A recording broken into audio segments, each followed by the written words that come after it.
요한복음 강의의 81번째 시간으로 나의 주님이시며 나의 하나님이라는 제목으로 우리 하나님 말씀 함께 나누도록 하겠습니다. 오늘 본문의 말씀을 보니까 이제 부활의 주님을 만난 그 도마의 모습을 기록하고 있고, 그 이후에 이 글을 쓰고 있는 이 사도 요한이 내가 이것을 무엇 때문에 기록했는지 요한복음의 기록 목적에 대해서 밝히고 있습니다. 그래서 오늘 이 부분을 우리가 특별히 살피면서 요한이 이것을 내가 기록한 목적은 여러분들이 이 요한복음을 읽고 예수라는 그 역사적 인물이 하나님의 아들 그리스도라는 사실을 여러분들이 믿고 그 이름을 힘입어서 생명을 얻기 원합니다. 이렇게 말하고 있는데, 믿음이 무엇인가에 대한 부분을 우리가 다시 한번 살펴볼 때에 특별히 이 전에 있었던 그 도마의 고백을 통하여서 우리의 믿음을 다시 한번 점검해 보기를 원하는 것입니다. 30절에 보니까 예수님께서 제자들 앞에서 이 책에 기록되지 아니한 다른 표적도 많이 행하셨으나 이렇게 말하고 있습니다. 그러니까 요한복음은 7가지의 선별된 표적이 기록되어 있는데, 예수님께서 이 땅에 사시면서 여러 가지 놀라운 이적들을 많이 행하셨습니다. 그런데 요한은 특별히 7가지의 표적만을 기록하고 있습니다. 표적이라고 할 때 영어로 사인인데, 사인은 간판을 말하는 것입니다. 그러니까 우리가 생각할 때는 예수님의 놀라운 기적 이렇게 생각하는 것이 아니라 그 기적이 하나의 사인이 되어서 무언가를 가리키고 지시하고 있다는 것입니다. 그러니까 7가지의 표적은 그 자체로 놀라운 사건이지만 그 자체로 의미 있는 것이 아니라 무언가를 우리 가운데 보여주기를 원하는 것, 무언가를 우리 가운데 가르치고 싶어 했다는 것입니다. 그렇지 않습니까? 사인 자체가 의미 있는 것이 아니잖아요. 표지판 자체가 무슨 의미가 있습니까? 제가 손가락으로 여러분 해를 보십시오 라고 했을 때 손가락을 보면 안 되죠. 해를 봐야 되는 거죠. 그러니까 7가지의 그 표적, 사인은 원어로는 세메이온이라고 말하는데, 그 세메이온은 그 자체로 의미 있는 것이 아니라 그것이 지시하는 것, 가르치고자 하는 것이 의미가 있다는 것입니다. 그래서 요한이 7가지를 선별을 해요. 정말 21장에 가면 이 책에 담아두기가 너무나 부족할 정도로, 세상에 있는 모든 책을 다 쓴다고 하여도 예수님께서 행하신 그 놀라운 사건들은 기록하기 부족하다라고 말할 정도로 많지만 그 가운데 7가지만을 기록한 것입니다. 여러분 기억하십니까? 7가지의 놀라운 표적들. 첫 번째로는 2장에서 가나의 혼인잔치에 포도주가 떨어지죠. 근데 거기에 물 항아리 6개가 있지 않습니까? 거기에다 예수님께서 물을 채우라 하시고 그것을 포도주로 바꿔주시죠. 놀라운 사건입니다. 이것이 무엇을 우리 가운데 보여주고 있는가? 그것이 이제 중요했다는 것입니다. 두 번째는 4장에 보면 왕의 신하의 아들을 고치죠. 왕의 신하가 무엇이 부족하겠습니까? 근데 그의 아들의 죽음 앞에서 아무것도 할 수 없을 때 그를 고치심으로 죽음의 문제를 해결하시는 그 예수 그리스도, 그분의 능력을 보여주시지 않습니까? 세 번째는 5장에 베데스다 연못에 38년 된 병자를 고치십니다. 네 번째는 6장에 보리떡 5개와 물고기 2마리로 광야에 모인 5,000명의 사람들을 먹여주신 사건, 오병이어 사건. 다섯 번째는 6장에 무리를 걸으신 사건. 여섯 번째는 9장에서 날 때부터 소경된 자의 눈을 뜨게 한 사건. 그리고 마지막 7번째는 12장에 죽은 나사로를 살리신 사건입니다. 이 각각의 사건이 의미하는 것에 대해서 요한복음 강해를 통해서 제가 충분히 이제 말씀을 드렸습니다. 그래서 그때 듣지 못하신 분들은 제 설교가 음성으로 교회 홈페이지에 있으니까 꼭 들으셔야 됩니다. 들으시고 어떠한 의미가 있는지 보시면 좋을 것 같습니다. 자, 그래서 이렇게 7가지의 선별된 표적을 통해서 이것을 읽는 독자로 하여금 믿음을 갖게 하라는 것이 요한복음의 목적인 것입니다. 그 믿음의 내용이 무엇인가? 바로 예수가 그리스도이시고 하나님의 아들이라는 것이죠. 이게 굉장히 중요합니다. 우리가 기독교 신앙에서 말하는 믿음이 무엇인가를 정확하게 이해할 필요가 있습니다. 왜냐하면 교회 안에도 정작 믿음을 가지고 있는 분들인데 실제로 제가 이렇게 대화를 해보고 물어보면 성경에서 말하는 믿음을 갖고 있는 경우가 그렇게 많지 않습니다. 실제로 제가 만난 분들 가운데 믿음이 무엇이고 자신이 믿고 있는 바가 무엇인지에 대해서 고백하지 못하는 분들이 많이 있었습니다. 어떤 분들은 믿음을 믿지 못하는 것을 억지로 믿는 것이라고 생각하는 사람도 있어요. 믿지 못하는데 그냥 억지로 그냥 믿는 것을 믿음이라고 생각하는 사람도 있습니다. 학생 때 이해가 안 되면 무조건 외우라는 선생님들 있지 않습니까? 마치 믿음도 그러한 것으로 치부해버리는 것입니다. 무조건 믿으라는 것입니다. 덮어놓고 믿으라는 것입니다. 한국교회 안에 유행했던 부흥 집회는 무조건 아멘하는 신앙을 강조해왔습니다. 여러분들 건강할 것을 믿으십니까? 아멘! 하죠. 여러분의 자녀들이 형통할 것을 믿으십니까? 아멘합니다. 마치 믿음을 이런 식으로 우리가 생각을 하는 것입니다. 그래서 많은 성도님들이 자기가 가지고 있는 어떤 신념이나 내가 가지고 있는 어떤 소망들, 내가 가지고 있는 어떤 자기 확신, 이것과 믿음을 착각하는 경우도 굉장히 많이 있습니다. 내가 소원하는 것들이 이루어질 거야. 이것을 믿음의 내용으로 붙잡고 살아가는 사람들이 있다는 것입니다. 교회 안에도. 하이델베르그 요리문답 21문에서 참된 믿음을 이렇게 정의하고 있습니다. 왜 참된 믿음이라고 할까요? 거짓된 믿음이 많기 때문이죠. 참된 믿음을 이렇게 기록하고 있는데, 참된 믿음은 하나님께서 그의 말씀에서 계시하신 모든 것이 진리라고 여기는 확실한 지식이며 동시에 성령님께서 복음으로써 내 마음 가운데 일으키신 굳은 신뢰입니다. 두 가지 요소가 필수적입니다. 하나는 확실한 지식입니다. 확실한 지식. 그리고 두 번째는 그 확실한 지식을 내가 굳건하게 신뢰하는 것입니다. 이것이 참된 믿음의 필수적인 두 가지 요소인 것입니다. 그러니까 내가 세운 그 믿음의 기초가 확실한 지식 위에 세워져 있지 않으면 그 위에 어떤 것을 세운다고 하여도, 그리고 그 세워진 믿음 위에 내가 최선을 다하고 열정을 다하고 내 삶을 드린다고 하여도 확실한 지식이 아니기 때문에 그것은 오히려 위험합니다. 굉장히 위험합니다. 가장 위험한 성도가 어떤 성도냐면 잘못된 지식 위에 믿음을 세우고 거기에 열정을 다하는 것입니다. 구약 성경에 등장한 입다가 그런 사람 중에 하나였습니다. 그가 하나님 앞에 서원을 하죠. 전쟁에 나가면서. 서원이라는 것은 무엇입니까? 하나님께 약속을 하는 것입니다. 하나님, 내가 이 전쟁에서 승리하면 내가 돌아올 때 우리 집에서 나를 가장 먼저 맞이하는 그 사람을 내가 하나님 앞에 번제로 드리겠습니다. 하나님께 서원을 합니다. 하나님, 그렇게 약속 내가 드리겠습니다. 그리고 전쟁에 승리해요. 돌아오는데 첫 번째로 자기를 맞이했던 사람이 누구냐 하면 자기의 무남 동료, 외동딸이었습니다. 그가 소고를 치며 춤추며 아버지의 승리를 노래했던 것입니다. 그가 그 딸을 보며 가슴을 찢죠. 통탄해합니다. 그리고 결국 어떻게 되었는가? 그 딸을 번제로 드려요. 번제라는 것은 죽이고 태워서 드리는 제사입니다. 그 당시에 동물의 제사를 하나님이 하셨지만 인신 제사를 받지는 않으셨거든요. 근데 입다가 어떻게 인신 제사를 드렸는가? 그 당시에 가나안 땅에 수많은 족속들이 인신 제사라는 형태를 통하여 하나님을 섬기고 있었습니다. 잘못된 방식으로 하나님을 섬겼던 것이죠. 거기에 입다도 물들은 것입니다. 자기가 거기 물들은 것도 몰라요. 어느 순간부터 자기의 믿음의 근거 자체가 타락돼 버린 거죠. 혼탁해진 것입니다. 그러니까 오늘날에도 우리 성도들이 처음에는 바른 신앙을 견지했을지 모르지만 자꾸만 주변에서 들려오는 이야기들, 그것들이 우리의 믿음이 현혹되어서 잘못된 지식 위에 신앙을 세운 많은 분들이 실제로 있다는 것입니다.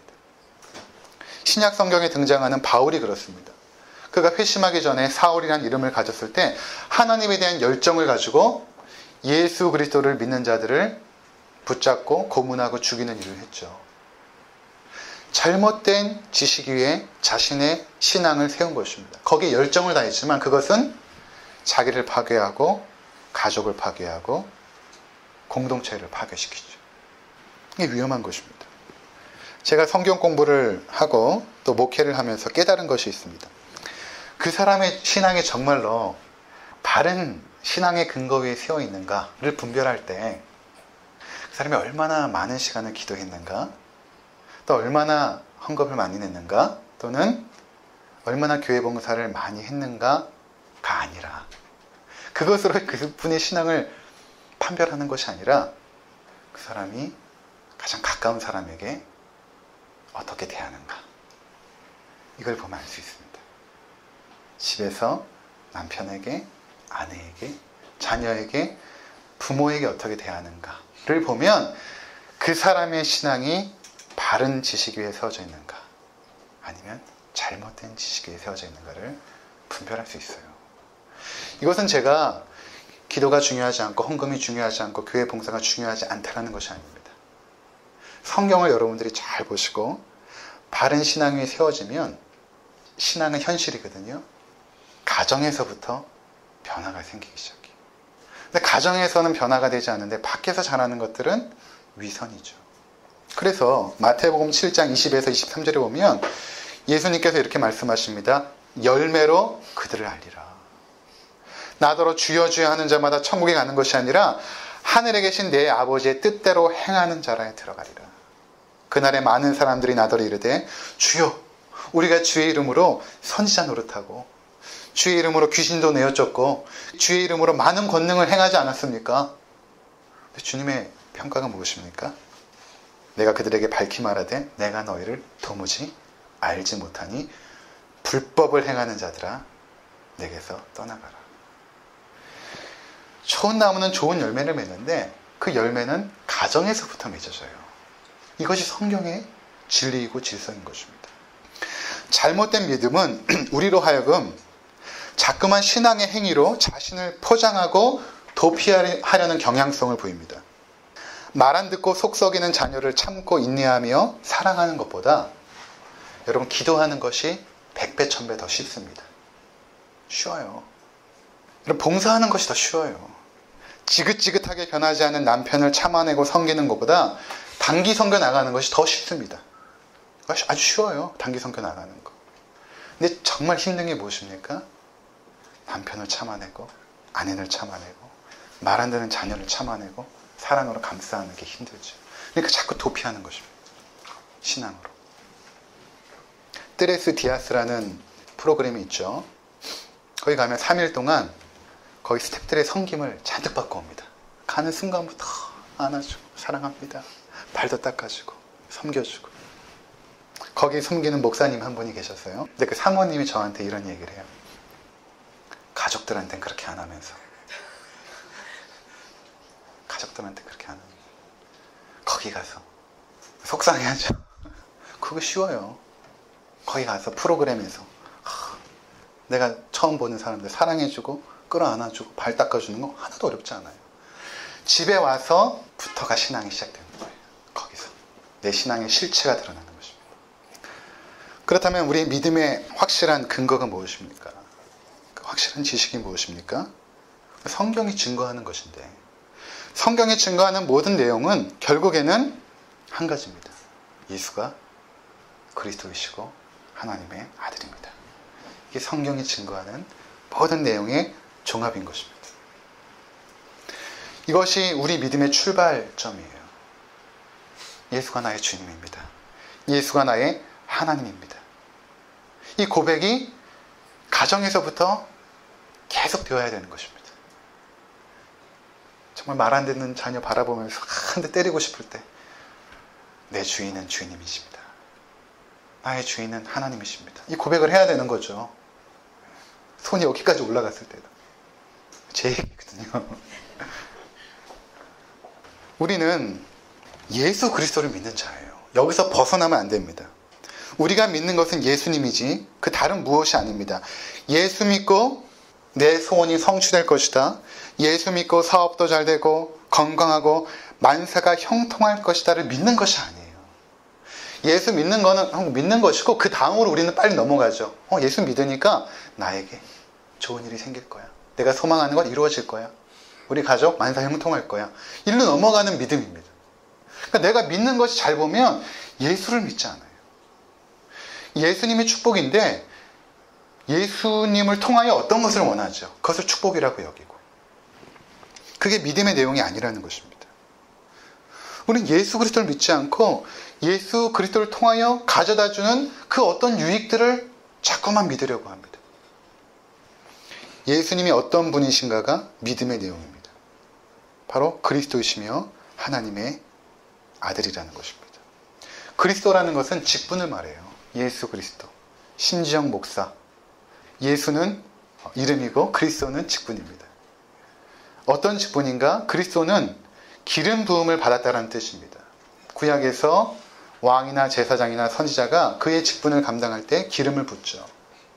그러니까 예수님께서 우리의 왕이 되사 하늘과 땅의 모든 권세를 가지시고 우주 만물을 통치하시는 왕이십니다. 그러니까 우리가 예수 그리스도라고 고백할 때 예수님을 왕으로 고백하는 거예요. 거기에는 순종밖에 없는 것입니다. 생각해 보고요, 예수님. 주의 말씀을 내가 판단해 보고요. 있을 수가 없는 것입니다. 왕의 명령에 순종뿐입니다. 예수님이 그리스도라는 것은 제사장으로서 그분이 우리의 모든 죄를 십자가에서 짊어지시고 죽으시사 단번에 죄를 용서하시고 깨끗게 하시고 우리를 하나님께로 인도할 수 있는 유일한 분임을 고백하는 것입니다. 예수가 그리스도라는 것은 그분이 선지자로서 하나님의 말씀을 이 땅에 인간이 되사 말씀하셨고 보여주셨다는 의미가 있습니다. 하나님의 말씀을 온전히 우리 가운데 바르고 정확하게 증거해 줄 수 있는 유일한 분, 예수 그리스도라는 것입니다. 하나님의 아들이라는 것은 무엇입니까? 고양이의 새끼라고 했을 때 고양이죠. 말의 새끼는 말입니다. 하나님의 아들이라는 것은 하나님이시라는 것입니다. 예수가 하나님. 이 땅에 인간의 몸을 입고 오신 그분이 하나님이라는 것을 믿는 것입니다. 그분이 하나님이시구나. 도마는 다른 제자들이 부활한 예수님을 만나고 부활했다라고 아무리 이야기해도 도마는 믿지 않았어요.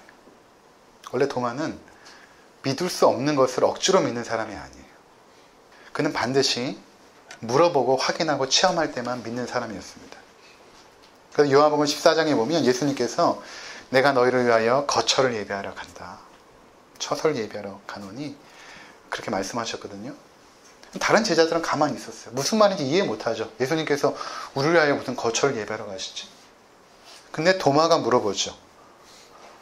요한복음 14장 5절에 보니까 도마가 이르되 주여 주께서 어디로 가시는지 우리가 알지 못하는데 그 길을 어찌 알겠사옵나이까.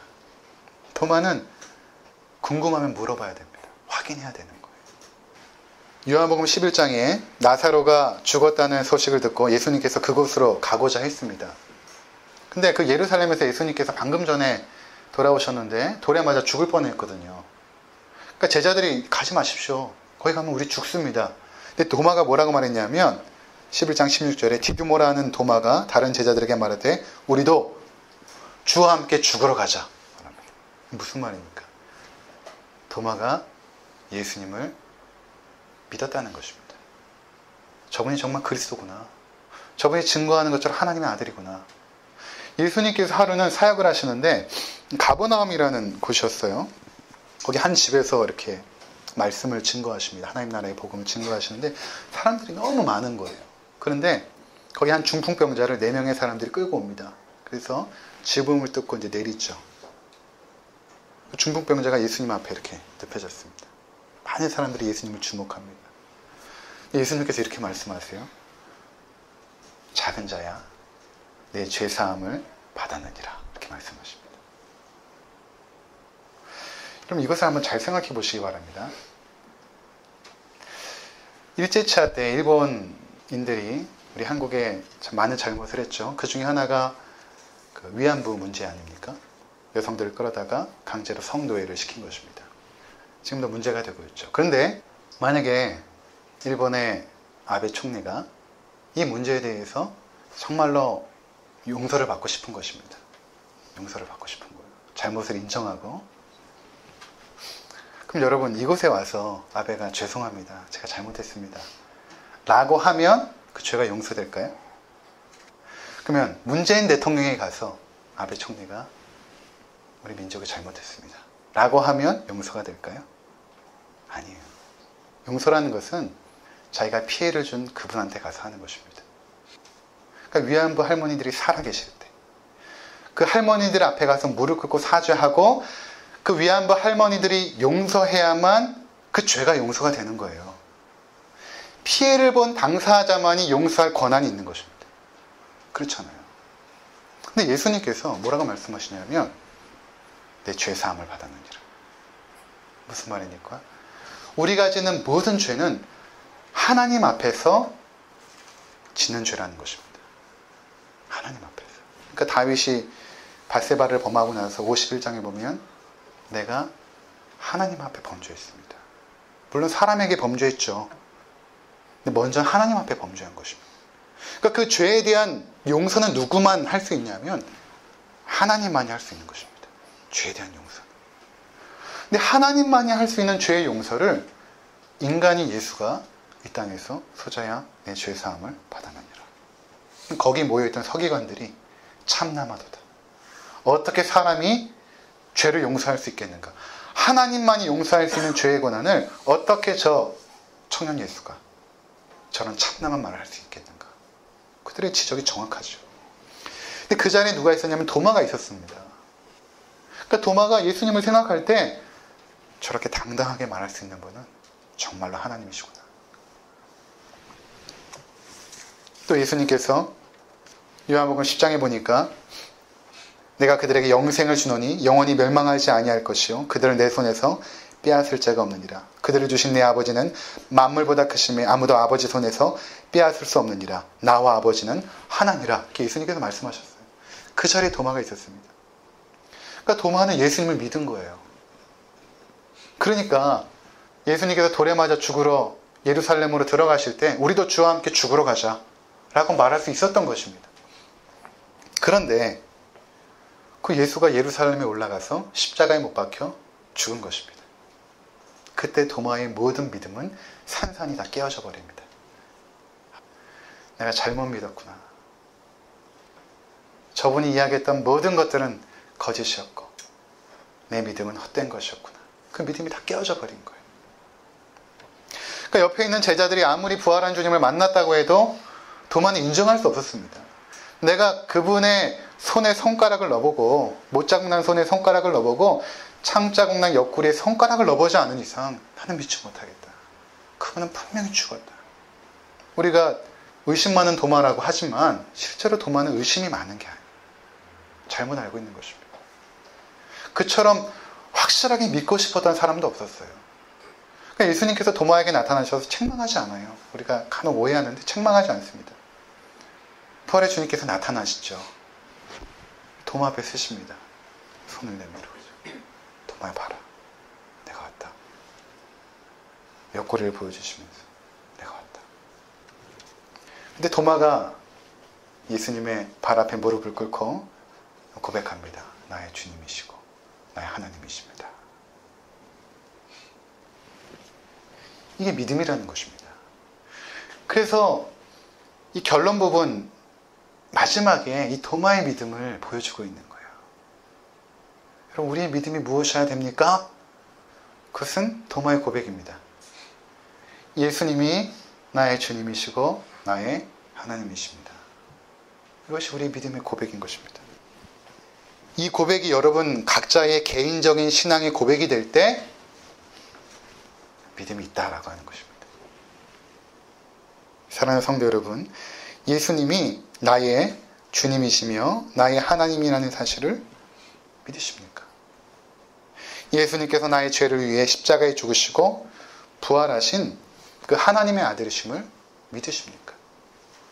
그래서 이제는 내가 죽고 내 안에 그리스도께서 살아계심을 믿으십니까? 갈라디아서 2장 20절 우리 함께 찾아보도록 하겠습니다. 하나님 말씀. 내가 그리스도와 함께 십자가에 못 박혔나니 그런즉 이제는 내가 사는 것이 아니요 오직 내 안에 그리스도께서 사시는 것이라. 이제 내가 육체 가운데 사는 것은 나를 사랑하사 나를 위하여 자기 자신을 버리신 하나님의 아들을 믿는 믿음 안에서 사는 것이라. 예수님께서 십자가에 죽으실 때 우리도 함께 못 박혀 죽은 것입니다. 완료됐다라는 거예요. 이미 죽었다라는 겁니다. 그리고 우리가 살았습니다. 예수께서 부활하실 때 살아난 것입니다. 그래서 우리가 이제 이 땅에서 육체 가운데 이렇게 살아가는 것은 나중에 이제 부활의 육신을 받게 될 텐데, 그냥 우리가 이 땅에서 잠시 동안 살잖아요. 영원한 삶에 비해서 잠깐이죠, 여기는. 잠깐 동안 사는데, 이 땅에서 잠깐 동안 사는 것은 어떻게 살아가는 것이냐면, 나를 사랑하사 나를 위하여 자기 자신을 버리신 하나님의 아들을 믿는 믿음 안에서 사는 것이라, 이렇게 말합니다. 그러니까 우리가 이 땅에서 살아가는 것은 믿음으로 사는 거예요. 그 믿음은 무엇인가? 나를 위하여 십자가를 지시고 죽으시고 부활하신 그 예수 그리스도를 믿는 믿음. 그 믿음으로 살아가는 것이다. 이것이 우리의 신앙생활입니다. 이 믿음을 가지고 살아가는 것입니다. 이 사실에 여러분이 신실하면 믿음이 있는 것이고, 그렇지 못하면 한번 우리의 믿음을 점검해 보아야 되는 것입니다. 믿음이라는 것은 지식을 머리로 아는 것이 아닙니다. 믿음은 인격에 대한 신뢰입니다. 믿음이라는 것은 인격 사이에 일어나는 것이죠. 사물과 인격 사이에 일어나는 것은 믿음이라고 말하지 않고 인격과 인격 사이. 하나님이신 예수 그리스도, 그리스도이신 예수 그리스도라는 그 인격과 나의 인격 안에서 이루어지는 그 역동적인 활동이 무엇인가? 믿음. 예수 그리스도를 믿는 것입니다. 나의 삶이 아무리 어렵고 힘들어도 예수님을 믿는 것이죠. 전에도 한번 말씀드렸지만, 교회에서 이루어지는 수많은 간증들의 내용이 예수 믿고 잘 됐습니다. 예수 믿고 병 났습니다. 예수 믿고 이런 어려운 일들이 이렇게 회복이 되었습니다. 대부분의 간증. 근데 왜 예수 믿고 병 들었지만 아니 여전히 예수님을 포기하지 않고 믿습니다. 이런 간증은 왜 없을까요? 예수 믿고 사업에 실패해서 다 잃고 이렇게 초라한 신세가 됐지만 나는 그 신실한 예수 그리스도를 포기하지 않습니다. 이런 고백은 왜 없을까요? 도대체 무엇을 믿는 것입니까, 우리가?